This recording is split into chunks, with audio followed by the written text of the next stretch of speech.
but your crew killed it as usual for Take 36. Oh, good. They were all excited. And I was a little worried about them because we had shows Wednesday, Thursday, Friday, and a big show Saturday, and then Shopping Grub Sunday morning. And I was like, oh, but yeah, we were talking about, they were like, everybody's really excited to watch the films. I was like, okay. Yeah, they flipped it and they did a stellar job. They always do, and I'm never surprised that they do, but I always appreciate it. So. Good, yeah. We've got some great people, so thank you. How's everything going on your end, Shannon? It's a mixed bag. I've canceled or postponed 6 events in the last couple of weeks and have more that are going, well, can we do virtual? Can we do this? How do we do this? Can we not? It's just, and I got my first 2021 hate mail this morning. So that was fun to wake up. Oh, to. Wow. You made it all the way till August. I did. I'm very surprised. So I'm not the only one who gets that? No. It was I'm sad about that, but I also feel vaguely like okay, I'm not the only one. But what was in it? It was a very vague, like, I understand that you plan, and it was to my personal page, not my business page, which was a little strange, but I understand you plan events. And the thing that stuck out to me was she decided to say people apparently really like you. So I was like, hey, good, people like me.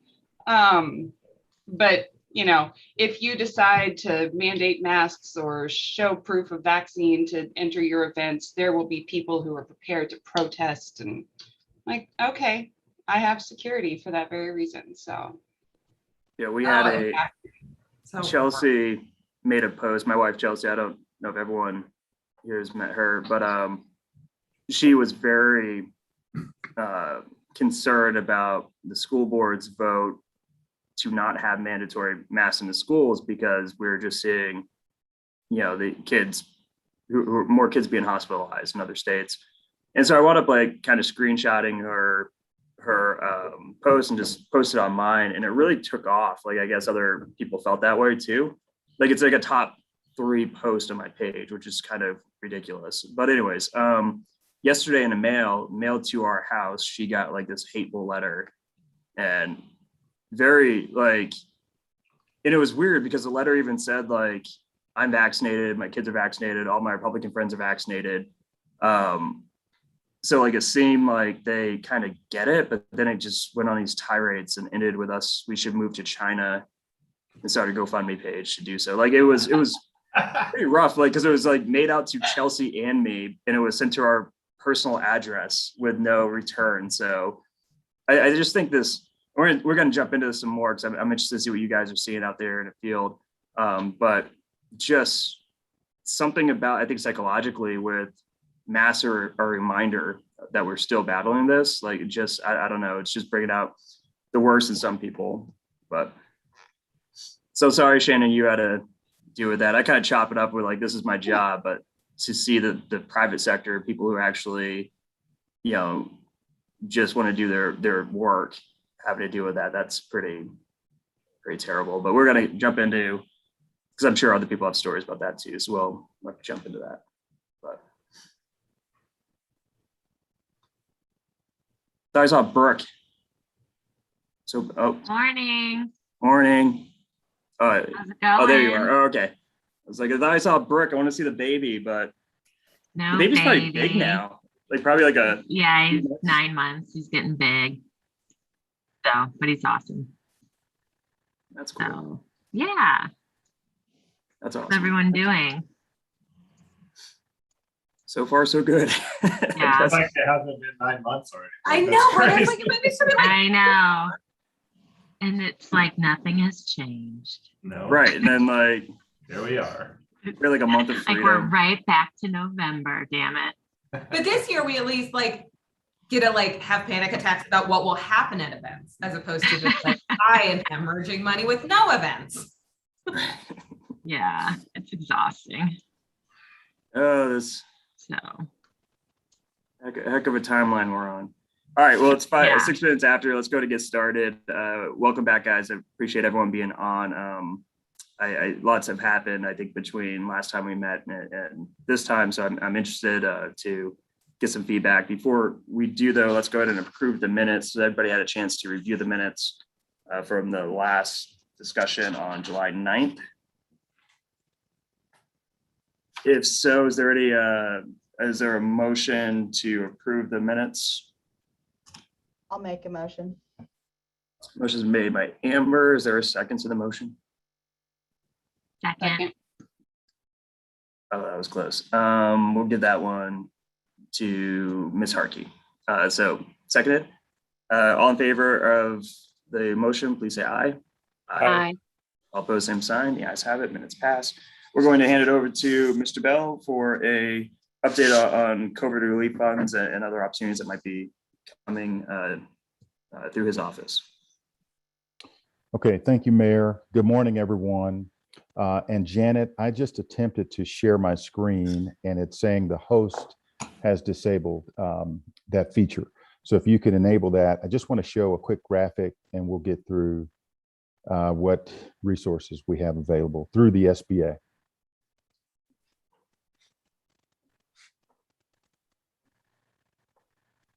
All right, I clicked a button. Is that what did that? Yep, and Okay. here we go. Everyone seeing that okay? Okay. Yes. All right, awesome. So just wanted to raise awareness of what's going on right now relative to SBA resources. Most recently, through the Paycheck Protection Program, now we're in the phase where borrowers are applying for loan forgiveness. And as of August 4th, the SBA has rolled out a streamlined process for loans that are at 150,000 or below. You can apply for loan forgiveness directly on our website if your lender has opted into that option. And in general, most lenders have. I would recommend if you're a borrower and you had the PPP loan, second draw, or second and first, 150,000 or below, just check out our website and you can apply for the streamlined loan forgiveness. In addition, I'm going to move on to the COVID EIDL program. Very important to note here that those funds go away December 31st. So if you have not already applied for an EIDL loan, or if you have not already applied for a loan modification, right now the loan modification increases go up to 500,000 under the EIDL program. There is some discussion of that even going up higher to $2 million. That hasn't been formally announced, and we're kind of anticipating that's going to happen here within the next few weeks.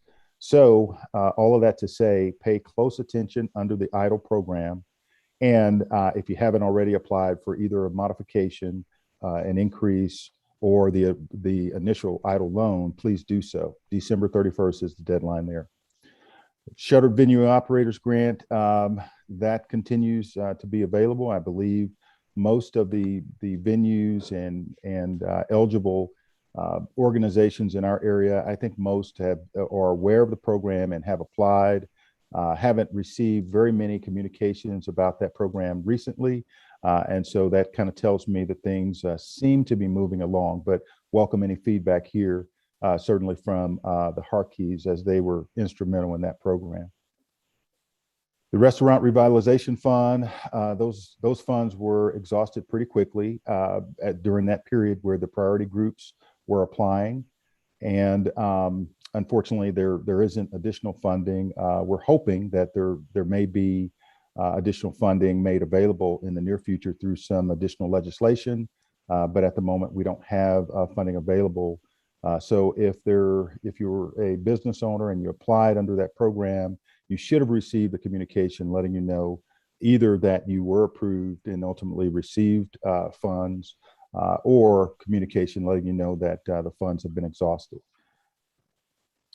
And in terms of SBA debt relief, this is where SBA is paying up to $9,000 monthly on principal and interest payments on new SBA loans. So if you've got an opportunity to you know, I don't know, grow your business, if you have an opportunity to make a purchase of a property or move into new space, or you're looking to expand in some fashion, or you simply need additional working capital, the window is narrowing in terms of taking advantage of this debt relief.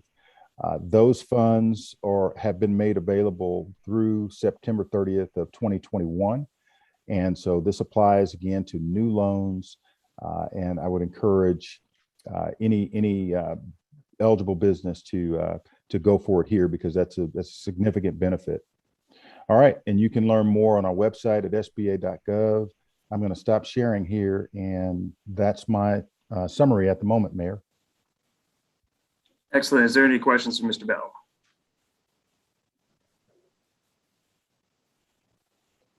See no questions. All right, so moving in, the next item, I'm hoping to just generate some feedback. We got a little bit already with how the Delta variant is impacting our small business community. You know, Shannon said she had to cancel 6 different events, and she's getting pushback from random people on the internet. That I think kicks us off pretty well. What else are people, I guess, seeing right now as far as their day-to-day business, as far as workforce goes, supply chains, any disturbance with the new rise in cases? We had a show cancel last night. It's not our first show. What was it? Last Tuesday, we were supposed to have Shaky Graves. We found out Monday evening that was moving. So we had like 24 hours notice. So that's theoretically going to be in September now. Last night, we found out our show on September 3rd, Max Sabbath. That's a smaller one, so it's not as problematic, but band member had not been vaccinated, now has a not mild case of COVID is what I was told. So we're seeing shows reschedule. We're having issues with last weekend. We had Rancid and Dropkick Murphys. We had a number of people either sick or they had been exposed and were unable to come in. So we're definitely having issues staffing as well.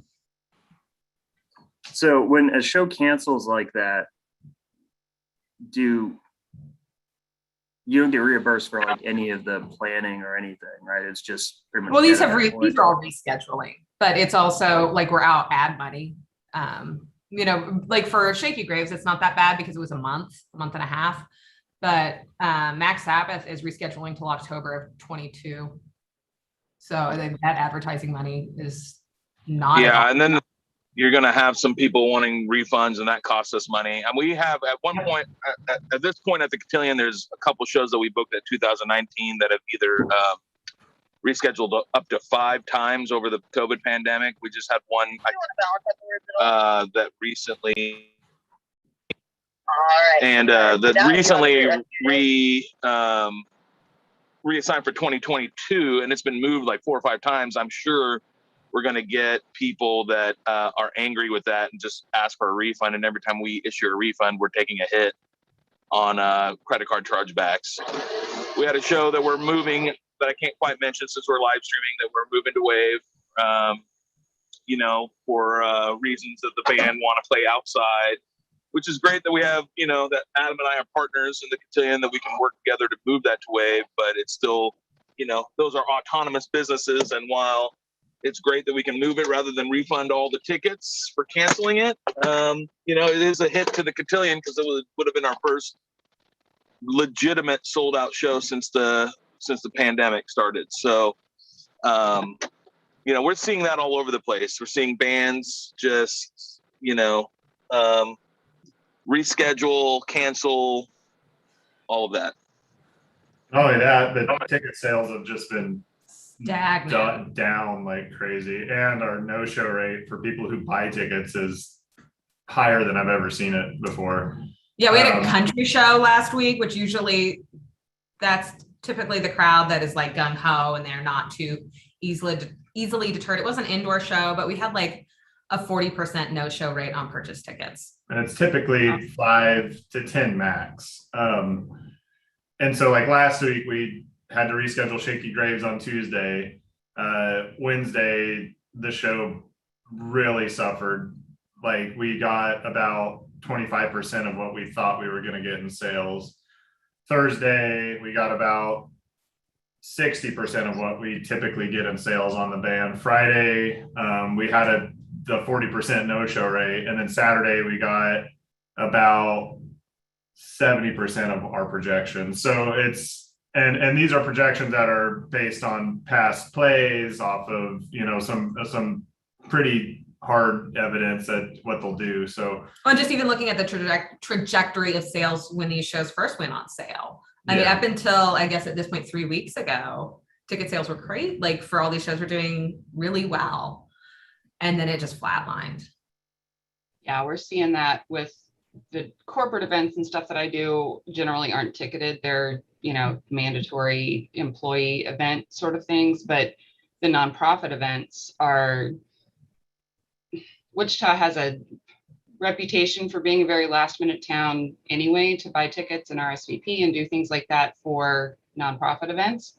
But right now we've got people that are saying, yeah, if we can have an event, then we'll buy a ticket, but we're not going to buy a ticket until we know that this is going to work and no one has COVID and what your policies are going to be.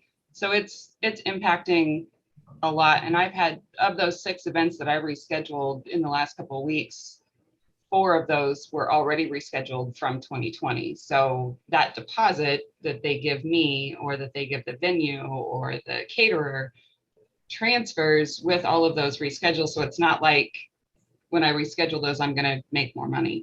It's just delaying when we're going to get final payment. So it's an interesting time to be in this industry for sure. That's a nice way to put it, Shannon. Interesting.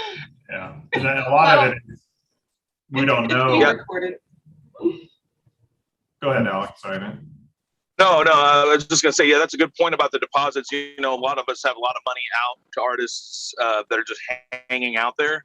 At some point, you know, like if you think about the shows that we moved in 2019, there are deposits that are sitting out there for 2 or 3 years that, you know, we're waiting to capitalize on, but can't go forward with the show because of either, you know, artist, you know, confidence or crowd confidence or whatever. And as Adam said, you know, these no shows at that level, you know, are impactful to everyone's bottom line. But we just have to navigate it, you know, and there's not really much we can do at this point, but just, you know, continue to push forward and try to be safe. I'd jump in and just say that that 3-week timeline that Jesse's talking about is kind of, and we've actually even talked through Facebook Messenger, but like that's exactly where we've seen the dip as well. And so it's really disappointing because I feel like we had about 2 solid months of summer. We were really planning on having a solid fall just because, you know, once the weather is nicer, people are going to want to be outside. And now those hopes are kind of disappearing. I think we'll have an okay fall because I think people want to get outside before the weather turns bad. And luckily we have a patio, so that will be good for us in some ways. But as soon as the weather turns cold, it's going to be bad. And I don't think our fall is going to be as solid as I hoped. So I think that our season's going to be cut pretty short. It's a bummer, but This may very well be the you know, the pattern that we see for, you know, the foreseeable future. That's the depressing surge. part. Well, So but depressing. you know, I'm going to look at it like this. You know, I had an unexpected summer at the lower level bars. You know, I probably did more business than I've ever done before in those months. So my thought is we just have to be nimble as business owners and kind of ride the wave a little bit, you know, and call audibles and try to capitalize when we can and when things are safe, and be conservative and, you know, survive the, you know, the thin times. That's kind of my thought. That's what I was kind of looking at, you know, just There were a lot of things we were going to do if we were on the way back, and it really, like I agree, Brooke. I mean, it seemed like we were really humming there for, like you said, 2 months, and then all of a sudden it's starting to die down. So, I'm calling some audibles at the lower level bars, and Yeah. we're talking about doing some things at the Cotillion that are really, underplays that allow people to space out. We still have some, Right. options for seated shows that are more spaced out. We just kind of have to do that, and Yeah. until this pattern of like, surge in the cases and a dip kind of just level out and people start to get vaccinated or have antibodies. Yeah. The bummer of it all is now we're looking forward to the spring maybe being a time when things start to bounce back, and it's like how long are we going to be looking 6 months ahead? So hopefully this is the last time. Is this going to be the last surge where we finally get to herd immunity because there's so much transmissibility, or is it just going to keep varying? And it's just so unknown. We have absolutely no idea what it's going to be. Well, it's something that we're super concerned about is a lot of the workers in our industry, especially given the fact that within a day's notice, they might completely be out of a job. The tour managers, the production personnel that, when we had Shaky Graves postponed the night before, we had to call about 40 people and be like, hey, we're not having a show tomorrow. And that means that's a day they were planning on having work and paying for some bills that, after they've been off work for an entire 16, 18 months. So, this sporadicness of, we're not really sure if we're going to have a show tomorrow. Like, we're preparing for it and we're ready. And that affects us for sure, because it impacts our revenue and our business, our ability to pay for things. But it severely impacts the workers and the employees too. So it's just a mess. It's just a horrible mess. And, maybe people will start getting vaccinated. I don't know, or they'll just get sick and whatever. Like I'm past my patience with a lot of this stuff. Anyway, y'all know that. So the thing that worries me, and I just want to put this out there in case you want to think about where to go next, is that this is organic, as far as there hasn't been any real government regulations put in place as stopping people from going out. So it's not like we have crowd limits like we used to, or mask orders or anything like that at this point, at least on the last 3 weeks. And it worries me because in my studies of economics back years ago in grad school, we talked about how you have to have faith in the economy. Like, so there's the metrics, which is like actually what you sell and, the numbers, but then also faith that you can go participate in the economy and spend money with the anticipation you'll get that money back because you can earn in the economy. And I think that in this pandemic, we see, can I go out and still be safe? Can I go out and still, and not get sick? And when it's organic, when it's like starting to kind of affect the psychology, I think, of consumers, that's much tougher to reverse. So not to be scary, but it seems like a lot of this folks here are experiencing a lot of similar type reductions, and there's not really a policy we can point to as to why that is. It's just news spreading about how our hospitals are filling up. Yeah, people are scared. Yeah, but people are scared, but the reality is, those that were scared before are vaccinated now, right? So like they chose to take the vaccine, and let's be completely honest, the breakthrough cases are minuscule compared to the cases that are in the hospital right now that are unvaccinated. So it's a very weird position to be in, because I feel like those that are unvaxxed have made that choice for themselves, and they've been going out the entire time. They've been they didn't want to participate in a shutdown, and I do not believe that we're getting shut down again. I just don't think that there's enough. I think that unfortunately, or for whatever reason, politically, that's a pretty steep hill to climb again, which is also kind of an interesting dichotomy, because I think the only reason we got the aid that we did was that we were shut down. So now we're, as business owners, going to be operating in kind of, in a weird paradox where consumer confidence is down, but we're allowed to operate, potentially at a loss. So we're losing, we're potentially losing funds that were given to make us whole from 2020, so there's a lot of different layers going on right now. Right. And then additionally, there's the whole Vax Pass discussion, or, proof of a negative test to enter, I believe New York isn't New York doing all indoor dining? You have to be vaccinated or something of that In nature. LA too, LA or San Francisco, one of those California cities. New York, definitely San Francisco and LA, they have mask mandates and proof of vaccine or negative test in a lot of those spaces. What we've heard is a lot of just on the venue side, that the venues that have implemented that across the country have actually seen their no-show rates decrease, and their ticket sales start to go back up, because a lot of the shows are exactly what you said, Alex. They're people who probably have been vaccinated, but they're not wanting to go out because they probably have kids at home or whatever. They don't want to spread it. So they're still staying home, even though it's not really going to be potentially that harmful to them if they go out, but then they feel more safe, if it's a vaccine requirement, or proof of negative test, whatever. But there's some inherent issues with that. There's we're not stupid. There's people that you can create one of those cards very easily. The negative tests aren't always right. A lot of the quick tests you have to do, there's a 30-minute window of time where it is accurate. So you have to do the test standing in front of the venue, which is a weird scene. There's little tents set up that people are going in and swabbing their noses and then bringing their little COVID lollipops up to the front gate to show that they're not sick.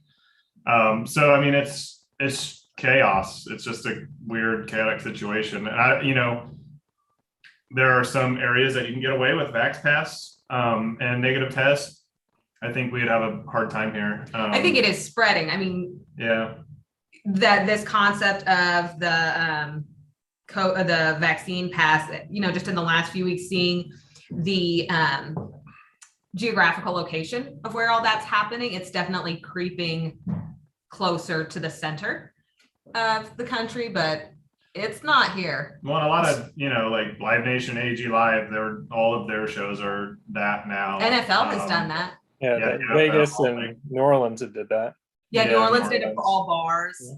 How much would that slow down your facilities when you have to check a Vax Pass and do that? I mean, That's you have to have more staff. It's not a staffing issue. It's a concern of the demographics. Oh, excuse me. Yeah. It's just like checking an ID. So it wouldn't slow us down. You just have your ID and your Vax Pass, and if they match, you're good. The negative test. The worry is backlash, right? Like, that's the thing is, I think from the jump, we've been kind of stuck in a really unique situation in that someone gets mad no matter what we do. We enforce masks, and I mean, it's kind of funny. Here's the narrative, right? So, let's flash back. We shut down the cotillion, and people were like, no, government, let them be open. They need to make their own decisions. And then we open up, we're saying masks. They're like, you guys should go out of business for forcing people to wear masks. It's like, wait, which one do you want? You want us to make our own decisions, and be open, or suddenly the narrative changed, right? Like when we were closed, people were behind us and getting mad at the feds and the state and the city for shutting us down and wanting us to make our own decisions. But as soon as we made the decision to still be safe and ask for masks, it was like we were turned on a dime. And that is basically what we see day in and day out, because people ask us about what our COVID policies are. We're just not sure, like, what do you, it's like, some of them are asking because they don't want any rules enforced. And some of them are asking because they don't feel safe coming out if there are no rules enforced. It's a no-win situation. Yeah, it's a funny philosophical debate. And that's, like in Florida, we have a good friend down there, and DeSantis has made it, he has passed legislation to make it illegal to require a Vax Pass. He says, businesses should be able to make their own decisions. And one of the venues we talk to every week numerous times wants to do Vax passes. So he's literally taking his right away to make that decision to do a Vax pass. So it's like, it's just hilarious. Like, you should have rights, but they have to align with mine. So anyway. Yeah, no, I don't think just my opinion with dealing with this for the last year, I think that we get outside the realm of logic with some of this, where, and I think you guys are kind of describing some of that, right? Where we're really more in the realm of fear when it comes to some of the, I think, most loud opposition to the pandemic overall. I think that masks, if I could hypothesize, from what I've experienced, masks are more of a reminder that we're in a very scary situation. It's a reminder that we can be touched by something that happens in China and Europe, that we're not isolated. It's a reminder of globalization. It's a reminder that something scary and bad is out there. And I think that's more of a concern. Like, I think it's like an underlying psychological emotion that people try to utilize logic to justify. And that's why the logic isn't making sense a lot of cases. And so I think and then you got like, I would consider them bad acting politicians who are trying to leverage the emotions of groups of folks for points, I guess, for something else. So I think there's a lot going on. I do want to ask though, and just throwing this out there, where I'm vaccinated, my wife's vaccinated, we are trying to stay away from stuff. It's tough because I have to be out and about. I really can't be, inclusive like I was during the height of this thing. But I really am worried about my kids. So, and I think that my story is not unique. My kids can't get vaccinated right now. We got little baby looking N95 masks off to put them into school, and just doing our best to keep them as safe as possible until they can get vaccinated. Which means like Chelsea and I are not going out to things unless it's something I kind of feel obligated to go to, or it's something that's outdoors and we both are vaxxed. And there must be a market for the type of like for an all vax night at like a venue. And I'd be interested to see, because if you guys are networking with other businesses in different states, like what and other, people within your own communities, what experience have people had with that, where, for everyone to get into the show, or on Thursday nights, everyone needs to be vaccinated, so that folks like Chelsea and I would go out if I knew everyone was vaccinated to a restaurant, like, just because I know everyone, even if they're carrying it, it's going to be a smaller amount.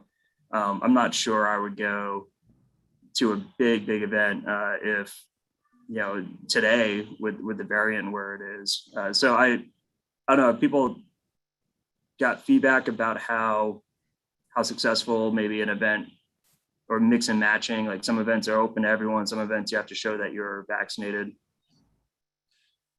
Well, we're about to find out, because we're going to have a bunch of shows that are going to VaxPass only per the artist's requirements. So it's almost going to be to the point where we might as well just implement a policy, because there's going to be so many shows that are going that direction anyway. Yeah. The thing that we've heard is that it's been wildly successful, but this is in places like Minneapolis and Washington, D.C. and Seattle. So it's a little skewed. Nashville is its own little beast, but Nashville is VaxPass. And that's not a city policy like Seattle or San Francisco or New York. That's a bunch of venues banding together and doing it themselves. But yeah, no, it's been working. There's been a little backlash, but there's also been a lot of people that have shared their stories of, I hadn't been vaccinated, but I wanted to go to the show, and I wanted to go 5 shows in a week, and I didn't want to do a test every time. And so they weren't holding out because they were anti-vax. They just didn't do it yet. They just didn't care, and so they just went and got vaccinated. So it's actually helped in a little way, get the population going in the right direction a little bit. So 930 Club out in DC, they're getting rid of the negative test requirement altogether and going to Vax Pass only. And that's 930, the Lincoln IMD Theater. Pavilion. It's Merriweather Post Pavilion. So it's a bunch of huge venues out in DC area. So it's definitely the direction I think everything is going anyway in the live entertainment industry. So, and we'll have some hard knowledge on how it works here real soon. because Look forward to getting some feedback on that.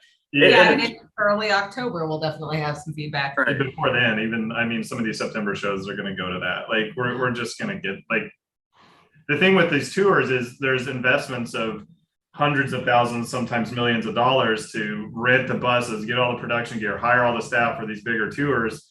And they have to pay that up front. So if they're out on the road and they're being irresponsible and one of their members of the tour gets COVID, they have to cancel that tour, and then they're out that money, and the venue's out the money. And so, like, And the agency's out the money, and it's and just people all are of out of these work, and layers. then people are back on unemployment, and like, it's just this huge mess. So there's no room for error. Like, there's, shutting a tour down like that is just catastrophic. So people are getting real serious about it in this industry because they don't have any other option. There's no option to, be lax about it and see what happens. Yeah, Interesting. that's So- good.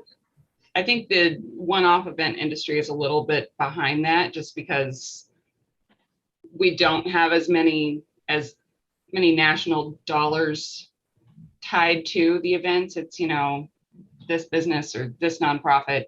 But I am hearing from planner friends across the country that are attempting to do or talk their clients into having Vax passes for events and mandatory masks and stuff like that, that they're seeing that clients are they're leaning towards making that a policy, just because they'll have people who will travel to an event and they'll strongly encourage masks, and 2 weeks after the event, they have to notify everyone that their event was a super spreader event because 7 people tested positive 2 days after they left or the day they got there or something like that. So I think it's something that in my little corner of the event world is going to be a little slower because not as many people are tied to attending those events. But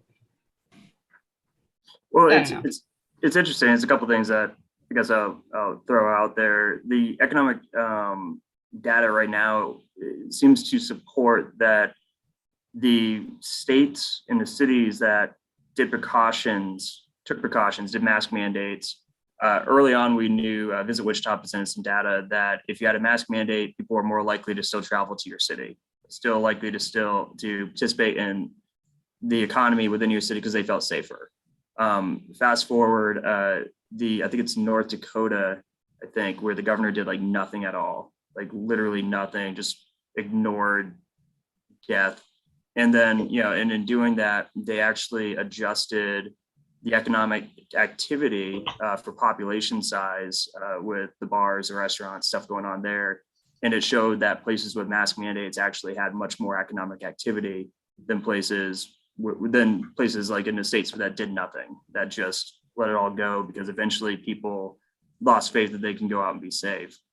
So it's interesting. I guess, I think you in a free market seems to somewhat be drifting this way where being safe is actually good for business. So it'd be interesting what the other thing is, you got kind of a hodgepodge of who's doing what. If you're doing masks or you're doing tests or if you're doing vaccines, I think it's going to be interesting to see what folks come up with. I'm going to go out on a limb and say that may not be, what we see in Kansas and some of these Midwestern states.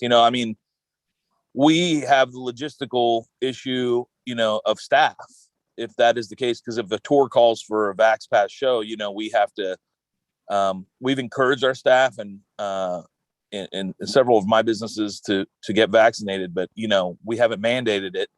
So, that becomes a second layer where we're already, I think on some of these larger shows, Adam, Jesse, you can speak to it in terms of staffing already. So then if you have to select from vaccinated people that are available, it's going to become even more difficult. I think in the Midwest, I would love to think that would be the case here. If we just did that, it would be it would be easy, but I think we're going to have additional challenges with staff. Totally. Yeah, Alex, actually, I meant to text you about something that happened at the show last week. We had, the Rancid Dropkick Murphy show, the tour had specified like everybody on staff needs to be masked. If there's anybody who is not being masked, they will just be asked to leave. We're not going to get in a discussion. They're just going to leave. We had one staff member present that refused to wear a mask, and it was not a bartender. It was somebody I had one of that position on site. I needed that one person, and it was a debacle. Like, she started yelling at Adam. I had to get involved and explain that I was like, this is a financial issue. Nobody's trying to attack your rights.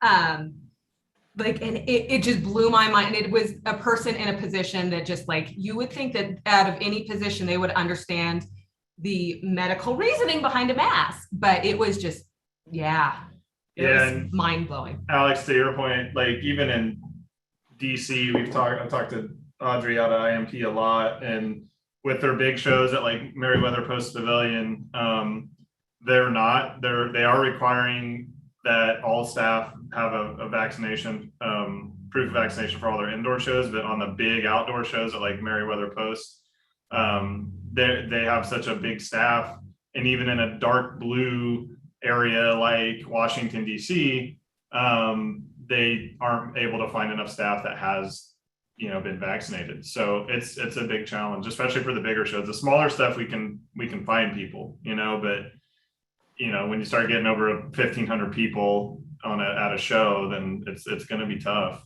And that spells out not just our direct staff that we directly employ, but all of the contract staff, all the security and medical, and which you would think would be supported, but not always. And production. I mean, it's tough. You're right, 100%, Alex. I want to ask a question. When somebody's been sick and can't get vaccinated, what do you guys do in that scenario? Do you just say, sorry, you can't come to work because you can't get vaccinated and for 90 days, How does that work? After they've had COVID, you mean? Yeah. So like we've had, employees, I know we've all had employees that have been sick and they can't get vaccinated for at least 90 days afterwards. So what do you say to that employee? It's recommended that they don't. And I think, the thing is that there needs to be more discussion on that. There's nothing that says that was before the vaccine was really available and it was at the outset. My theory on that was it was an availability issue, right? So the point is that they have antibodies and they wanted to get people that didn't have antibodies a shot. So I feel like there's not been a lot more said about that. And I think if you were to ask anyone in the medical profession, it's not like, I don't know that there's a direct medical impact to that. So that would be something I think to talk to a medical professional about, The latest I'd seen was that the cases or the situations where people had been sick are not getting COVID at the same rate as unvaccinated and people who have, how do I say that? Basically, they have strong antibodies, and so it's less important, I guess. There's not a case to say that these people need a booster. In fact, I've seen where people who have been sick have way higher values in their antibodies than people who have been vaccinated. Thus, we need boosters. So, but then the thing is, if you have a show that says you have to be vaccinated, but this person is not because they 90-day or whatever we've been selling ourselves, like, does that just mean they can't go to work, or there's no? In a lot of cases, Andy, what we're seeing with the tour stuff that's coming out is that we'll just have to provide proof of a negative test. And what you're talking about is something that came up in a meeting I had yesterday, and it's really interesting. What was presented was there should be a solid antibody test, because then that would show both that you've had it and you're probably safe, or you've been vaccinated, but there's not widely available anyway, or quickly done. So that would be way more beneficial to all of our businesses if people could do an antibody test as opposed to just a negative test that may or may not actually still be accurate, because that would provide lots more solid evidence. But unfortunately, that's not where we're at, and hopefully we can get there at some point, because I think that with the Vax Pass system could actually be really beneficial, a lot more so than the negative test thing right now that's going on. we haven't had that, knock on wood, we haven't had that situation present itself to us yet, Andy, but that's the plan, is if they have had it and they can't get a vax, that they'll provide a negative test. Are there any kind of mechanisms for more education and encouragement that transpires at some of your events? I know that the health department was enabling people to have vax vans come to events and things like that at no charge. Or is that a part of any of the events that go on? I tried to engage that conversation and tried to make that happen. I did not get positive feedback. I'll tell you what, Jesse, I work with Kansas Beats the Virus. They came and did a presentation for all of us a couple of months back. We've done a lot of great work with them, all the way from giving out free tattoos if you get vaccinated, to really aggressively showing indoor basketball and indoor sports, the benefits of vaccinations and things like that. So I know that 48 hours notice, they're able to get with us. Yeah, I haven't worked with that group. I was working with a governmental body that okay. And then that was not an email. My next question for venues is regarding your staff and employees that are unvaccinated or unwilling to mask. Do you think it's more of a political position, or is it because they lack the education and access? What's the pushback or feedback from everyone's staff? We haven't actually had a lot of trouble with our staff. The one incident that Jesse mentioned, I think it was a political thing. It felt very political. This was a person that has a background in the medical field and seemed to be in a privileged position, not in a position of disadvantage or lacking the information. So Alex, you might have a little more info on that, but we haven't, again, all of our staff has been supportive and good with it. So with the exception of temporary staff that we're talking about our core staff. Yeah. Our core staff, most of our production folks, pretty big group of folks. But I do think a lot of it is an education. Now, you had a conversation with somebody recently that seemed to make sense on that tip, right? Yeah. Well, so yes, the way I approached it, we have a couple different scenarios, and one is a large vendor of ours that is responsible for a certain amount of staffing in here. But our core administrative staff, we all understood we were around each other a lot. That, not just show days, but just day to day, our administrative staff, our payroll, box office, et cetera. And we discussed it, and everyone that works full time together, agreed. And so we're good on that. But, some like Adam's saying, when we expand to larger events, we rely on a lot more people. And there was a, conversation I had that, I put it like this, I respect your political beliefs. I respect your, your thoughts on the matter. But the reality is, this is coming in terms of the fact that we host people from other regions, other locations where, COVID is occurring at different rates. There are a lot more complexities. And if we want to keep on doing this and not get shut down again, or not even have shows, because eventually it won't be an option to move a show to outdoor wave, because it'll be too cold. We're in Kansas and we have a limited timeline. So we'll be looking at 6 months before we could potentially do outdoor shows again. And like I said, Adam and I are in a unique position to be able to work together pretty easily to make, the show that's moving work for both of us. But, eventually that won't happen. And, the conversation I had with the vendor was like, I'm not telling you what to do. We just probably need to put a brain cell on it and figure out what's best, because this is going to be asked of us. And what are we going to do? I won't be able to avoid it if it's being asked of us. So, I approached it that way. It's like, this isn't about, it's about what's best for the business and what's putting food on our table.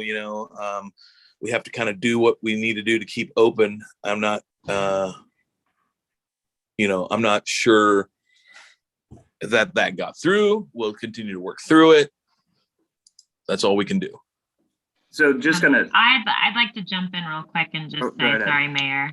Very fine. I'll be quick, but just that, I mean, I think that there's obviously a variety of factors why people aren't interested in getting vaccinated.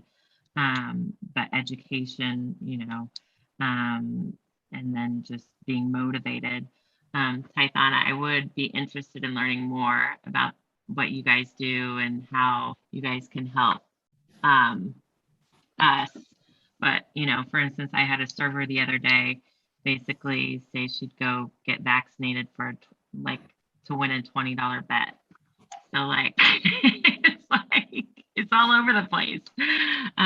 Sometimes it just takes a little bit of motivation. Sometimes it's just laziness, but yeah, there's a myriad of reasons and any motivation that we can, get together. I think once the FDA approves it, that's going to help. And then if we can have some sort of blast where we're motivating people with these funds that the city's getting to do it, then that would be big for all of us. I mean, I think we've all been saying from one that if we can use those funds to try to get more people vaccinated, that's going to help us the most in the long run. Yeah, let me. I'll volunteer for the city. Like, if the city wants to do something at Wave to have a big vaccination event, bye Wayne.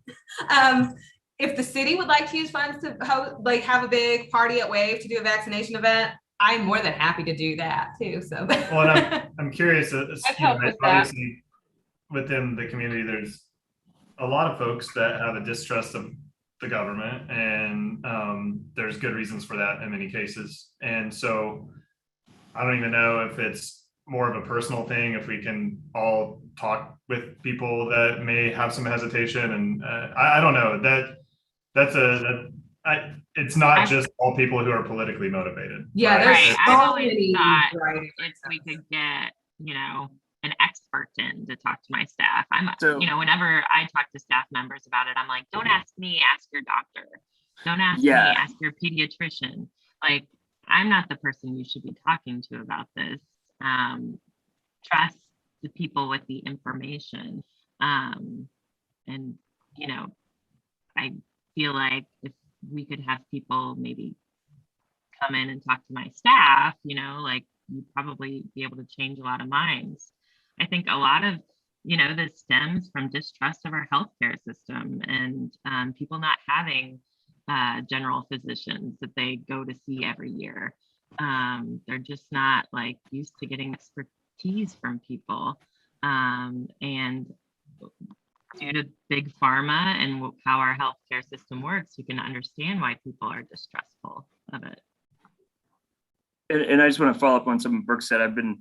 You guys are saying, describing really something that I think political scientists have known for a little while, where the part of our brain that processes ideology is the same part of our brain that processes religion. So it's a different part of our brain. It's more than, let's say, the part of our brain that processes logic. So there's some overlap, of course, but with that, it really comes down to trust. It comes down to exactly what Brooke said. I think some of the new messaging has to be, don't listen to me, don't listen to authority figures, call your doctor. And just if we are still in that realm of political science, one of the interesting statistics that comes up periodically, some professor will do this research and write about it, that everyone thinks that Congress or elected officials are terrible and untrustworthy, except for their congressperson. There's faith in Congress is at 20%, but the folks who we actually elect, the incumbency is over 80-90%. Is because people don't trust the institution and other congressmen, but they kind of trust theirs. So if there's a way, kind of what Brooke said, we can get people to, don't listen to me, don't listen to Dr. Menz, don't listen to these folks who are in these positions of that have a platform, call your personal doctor, the same person who delivered your baby or the same person you go to when you're sick. Or not delivered your baby, but does checkups on your kids. Ask them if you're a good candidate for the vaccine. The problem is too, though, that Brooke points out, our healthcare system, a lot of us don't have primary doctors. It's a certain position of privilege to have a primary doctor that you go see every year because you have insurance that kind of makes you go see the doctor every year. And so that's the other kind of catch-22. But just when you are, and I'm only relaying this information because when you're talking with folks, if you're scanning and it feels political, you're somewhat outside the realm of logic at that point. There are methods to re-steer the conversation back, but it's you usually kind of meet them like this. That's how political arguments go, and people walk away, no one's convinced. But a lot of it, if you ask questions like, who do you trust in this? Like, would you trust your doctor? You should call your doctor. Will you call your doctor this weekend? Then that might give you, you might be able to reach some folks. But I just want to throw that out there because it seems like a lot of folks are having that same conversation, and it's weird that this got politicized and it gets that part of some people's brains. And we promote diverse thought politically in this country, where like, how dare you challenge my political view kind of attitude, which is good. But when you bring in like science into it, like it puts us in a weird spot. Like if your political view is that the earth is flat, it's tough for me to like accept your political view, right? Like, yeah, but it's not but there's a picture here. And but if your political view is that one party is better than the other, even if I disagree, I accept it, because in America, we promote diverse thought. So it's just very interesting, like the psychology behind some of this. But so last thing, I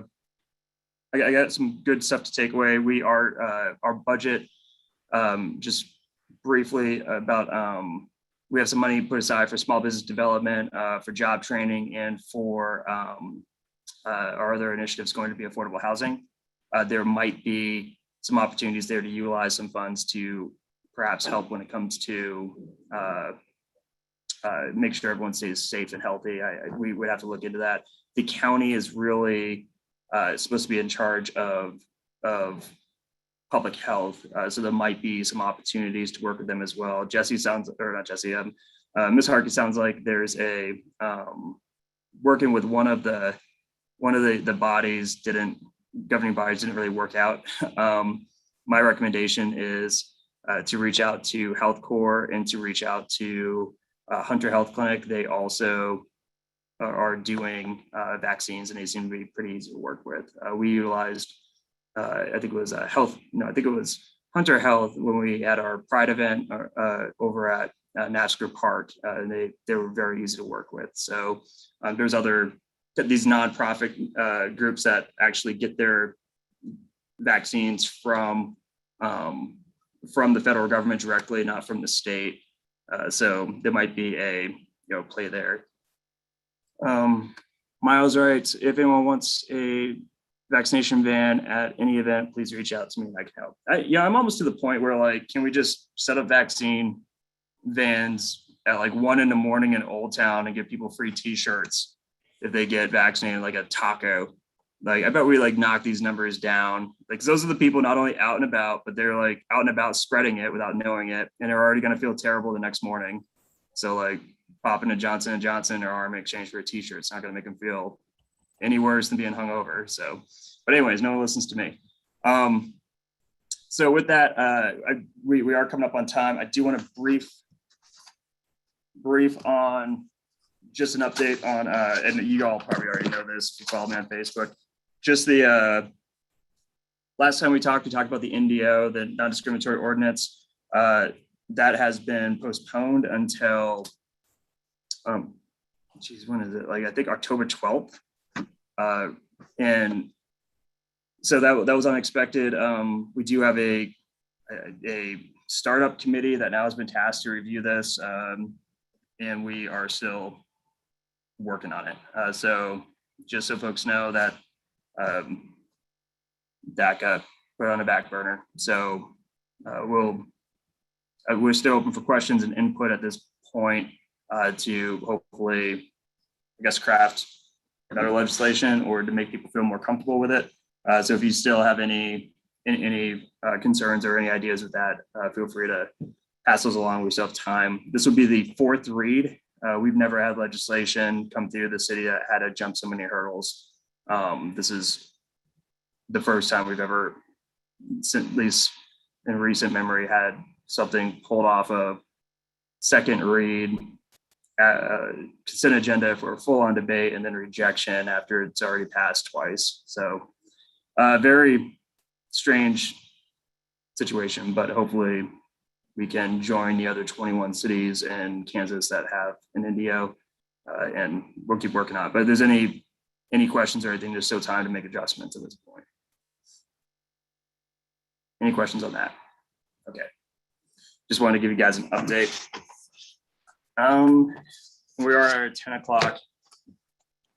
So Just our wanna next just, meeting. Go ahead. just with the budget and everything in terms of, it sounds like a lot of that budget you're going to be able to use for small business training of employees and development, and just any kind of grants that we could get through the Kansas Leadership Center. I think for us, for our business, would be great if we could get some of our managers trained in that way. I think that would be a great opportunity for our people. So I just wanted to put that out there. So, and just briefly, I know we're over on time, but I would love to, and maybe we could chat offline as well. Yeah, if we're looking at the service industry and the service sector and some of the things that takeaways that folks not coming back to work right now, are there trainings? Are there like a job fair? What can we be doing, particularly if we get the budget passed the way it is, to help folks get back into the service sector? I don't know if you got to be a certified bartender, if that's anything, or if there's like a training that we could put together with some of the leaders, like you guys who work in the industry, who can kind of talent search while you're out there kind of showing people what we do or what you all do, and possibly even hire folks. Personally, I think if you can work on training your management level, and teaching them policies and teaching them about hiring and firing and dealing with HR, then in training, then you're going to end up developing your entire staff, So I think for the Kansas Leadership Center, I feel like that would be a good connection for kind of upper level staff members. But I do think that if they can get good training, it's only going to help your bartenders, your servers, your security, because, I think a lot of management level people kind of have escaped the service industry and found different industries because they've gotten to a certain age and enough experience that they were able to do something else. Now we kind of need to train some of our young talent who can then train the rest of our staff. That's kind of what I'm seeing, but I don't know if other people feel that as well. That's actually really good feedback. Let me chat with, because once we get the money kind of put in these buckets, then we will discuss different ways to utilize those buckets for training and for other, but it would be interesting if we could, because, you might have your Stacy or, someone who works in this sector might actually have, as you're hiring new folks who've been with you, who are just on that, would be really good if they were promoted, and perhaps we can set up some type of training to put them through, and then, that elevates them, and then you can have other folks, who are getting hired who can learn from them afterwards. But that's actually, we do contract with the Leadership Center quite a bit. So let's talk about that further as well. Particularly after this budget passes. Hopefully it'll pass next week. I never make predictions on what's going to pass anymore, but hopefully it will. And then we'll have some money that we could utilize for some of that and chat with you all about what the immediate need is. Because I think a lot of times everyone's focused on like, how do we get more people into manufacturing? And so I already have enough folks who are going to talk to us about that. But when it comes to the service sector, how do we continue to ensure the service sector that does well? I think that's a conversation that I'll be leading on this group quite a bit on. So but there is a play there. I think that's a really good idea. All right, anything else? I know we're about 6 minutes over, so I apologize. I just want to make a request that, Mayor, we try to engage this group in the conversation surrounding ARPA funds. Because that's my understanding is after participating in the Sedgwick County ARPA focus groups about 3 weeks ago, there's a lot of decisions going to be made based on that conversation with them. And you all have your own bucket of money that's going to be doled out for the long-term repair. And it's so complicated, and lots of people are going to miss out on opportunities because they're not going to be educated on this. And I just see like this group could offer some really good insights to how business can utilize those funds, even though it's a very limited, scope. But the bigger challenge the thing that I was very adamant in the focus group and telling the county or the researchers that were taking the information was, no matter how much money we invest back into our community, if we don't decide in advance what we want the community to look like and be like and shoot towards, then it's just an absolute total complete waste of money. And here we have 100 million, I think, spread out between the three entities here or more. And we can do really good with that money if we work together on it. So I want to make sure that we're not forgetting that, because I believe there's going to be an August deadline, and maybe actually this week, the final language is written. There's going to be recommendations made by September and October. Things are going to be done like in process, and we'll start seeing the monies roll out in February.